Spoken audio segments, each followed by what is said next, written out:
और कुल 40 लाख के लगभग संपत्ति को प्रकरण में अटैच किया। छत्तीसगढ़ के दुर्ग जिले में पुलिस ने नशे के कारोबारियों के खिलाफ एक और बड़ी कार्रवाई की है। भिलाई के खुर्सीपार इलाके में गांजा तस्करी से अर्जित की गई करोड़ों की संपत्तियों को जब्त किया गया। कार्रवाई साफेमा कोर्ट के आदेश के तहत की गई, जिसमें महिला तस्कर की संपत्तियों को निशाना बनाया गया। दुर्ग पुलिस ने गांजा तस्करी के जरिए अर्जित की गई अवैध संपत्तियों के खिलाफ बड़ा एक्शन लिया।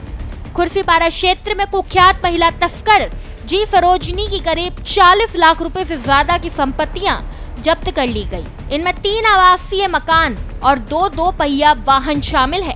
ये कार्रवाई साफेमा यानी smuggler and foreign exchange manipulator act के तहत कोर्ट के आदेश पर की गई। सरोजनी पर पहले से ही एनडीपीएस एक्ट के कई मामले दर्ज है और कई मामलों की जांच अभी भी जारी है। दुर्ग में 2024 में एनडीपीएस का प्रकरण दर्ज किया गया था। इसमें जो आरोपियां थी जी सरोजनी, इसकी जब गिरफ्तारी के बाद विवेचना उस प्रकरण में आगे बढ़ी तो जो आरोपिया है उसने लगातार मादक द्रव्य पदार्थ बिक्री करना पाए जाने से और भी पुराने जो एनडीपीएस के प्रकरण थे उसमें उसके आरोप थे, तो उसको पूरा खंगाला गया और उनके रिकॉर्ड्स लगाए गए। और साथ ही साथ जो एनडीपीएस एक्ट में प्रावधान है कि मादक द्रव्य पदार्थ को बेचने से जो संपत्ति अर्जित की जाती है उसके संबंध में जो गाइडलाइंस थी और जो नियम है, प्रावधान है, उसके अनुरूप उनके संपत्ति को चिन्हांकित करके सफेमा कोर्ट मुंबई में इसके प्रकरण को प्रस्तुत किया गया था।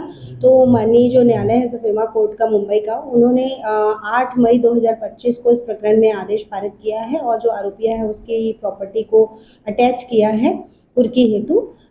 जो अटैच संपत्ति है उसमें जो आरोपिया के 2 मकान है, खुर्सीपार बालाजी नगर में स्थित 2 मकान है, मिनी माता नगर में स्थित 1 मकान, तो ये 3 मकान हुए और 2 पहिया वाहन जो उस परिवार के द्वारा उसी मादक द्रव्य पदार्थ की बिक्री से अर्जित किए गए थे, जो स्वयं के उपयोग में वो लाते थे, उन्हें भी इसमें अटैच किया गया है और कुल 40 लाख के लगभग संपत्ति को प्रकरण में अटैच किया गया है। नशे के खिलाफ जीरो टॉलरेंस की नीति पर काम कर रही दुर्ग पुलिस अब नशे के कारोबार से जुड़े नेटवर्क को जड़ से खत्म करने में जुट गई है। माना जा रहा है कि आने वाले समय में दुर्ग, भिलाई और आसपास के इलाकों में ऐसी कई और बड़ी कार्रवाई देखने को मिल सकती है। भारत एक्सप्रेस के लिए दुर्ग से सुबोध तिवारी की रिपोर्ट। अर्जित किए गए थे, जो स्वयं के उपयोग में वो लाते थे, उन्हें भी इसमें अटैच किया गया है और कुल 40 लाख के लगभग संपत्ति को प्रकरण में अटैच किया।